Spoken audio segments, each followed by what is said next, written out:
Solo Leveling. On a attendu combien de temps avant l'adaptation en anime? Le manga est terminé depuis, je pense, maintenant 1 an et demi, 2 ans. Et c'est maintenant qu'on nous sort l'anime. Donc moi, qu'est-ce que je me suis dit? Je me suis dit, incroyable. Enfin, une sortie en anime de Solo Leveling qui fait littéralement partie de mon top 5 des meilleurs manhwa, mangas, comme vous voulez, que j'ai jamais regardé de ma vie. Et franchement, pour un début, en termes de qualité, si on se concentre seulement sur les graphismes, etc., je sais pas pour vous, mais je m'attendais à mieux. Je m'attendais à un petit, bon peut-être que j'espère un peu trop, une petite qualité, disons, Demon Slayer ou Jujutsu Kaisen, mais finalement, en termes de qualité, je trouve ça un peu mieux que Bancal. Disons pas Bancal, mais un peu mieux que Bancal. Ça va, ça se débrouille plutôt bien. Surtout pour le temps qu'ils ont pris pour nous pondre ces épisodes-là. Ça fait des années qu'ils nous annoncent une sortie qu'on n'avait jamais vue. Donc je m'attendais quand même à une qualité quand même supérieure à celle-ci, mais voilà. Pour ceux du coup qui connaissaient pas du tout Solo Leveling, une petite explication rapide, comme vous avez pu le voir, en fait, c'est un monde vraiment normal avec les pays, les continents que vous connaissez. Du coup des portails qui sont apparus un peu partout, qui contiennent des monstres qui sortent entre guillemets au bout d'une semaine si personne ne rentre dedans pour tuer le boss à l'intérieur.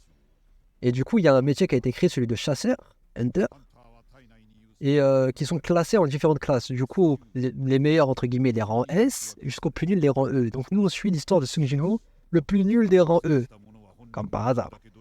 Début d'épisode, franchement, j'ai bien aimé ce qu'ils ont fait.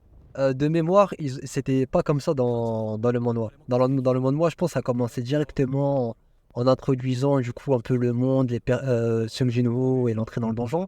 Là, j'ai bien aimé la petite entrée dans l'île de Jeju, c'est ça, je pense. Donc peut-être que c'était ailleurs, mais je pense que c'était bien concentré sur l'île de Jeju, avec l'introduction de quelques rangs S, etc. Vraiment, c'était pas mal. Parce que, comme vous le savez, ceux qui connaissent un peu l'œuvre, on en reparlera de cette île-là et des fourmis, etc.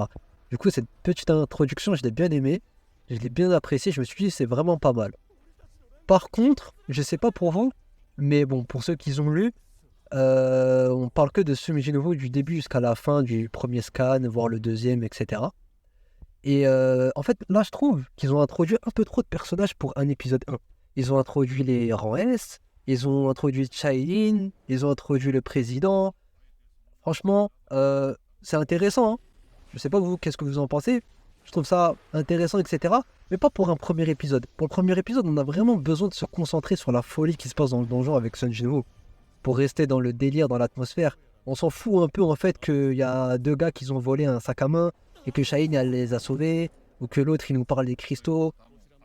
Bon, à la rigueur, celui qui nous parle des cristaux, oui, pas de souci, mais l'autre qui sauve la dame à qui on a volé un sac à main, franchement, c'était pas utile. À la rigueur, au tout début, l'introduction de l'UGJ, j'apprécie, c'est vraiment pas mal, je trouve. Ça rajoute quelque chose de nouveau comparé au manhwa.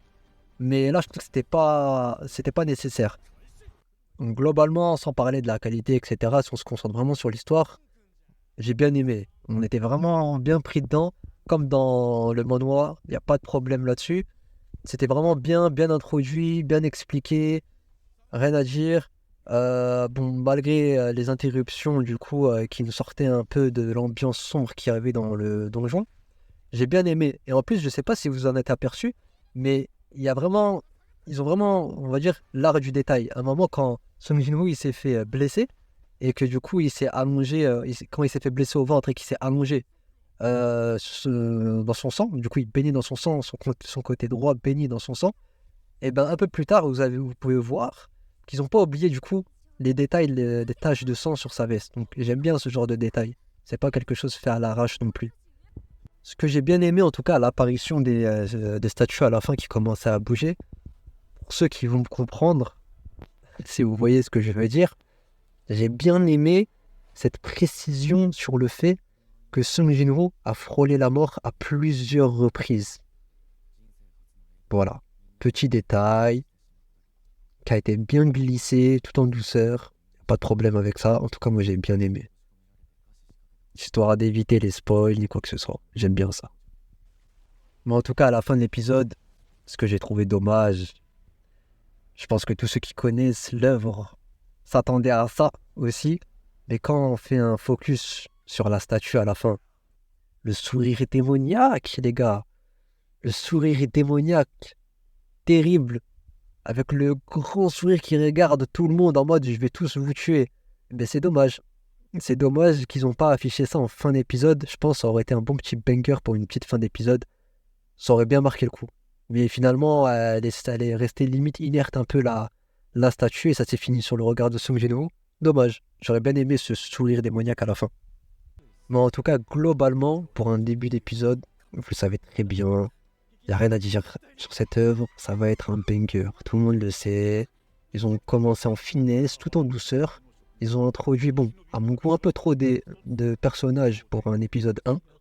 Je pense qu'ils auraient dû plus faire un focus sur Sung Jin-woo et à la rigueur, l'introduction du début avec les rangs S était, je trouve, c'était plutôt excellent. Rien à dire là-dessus.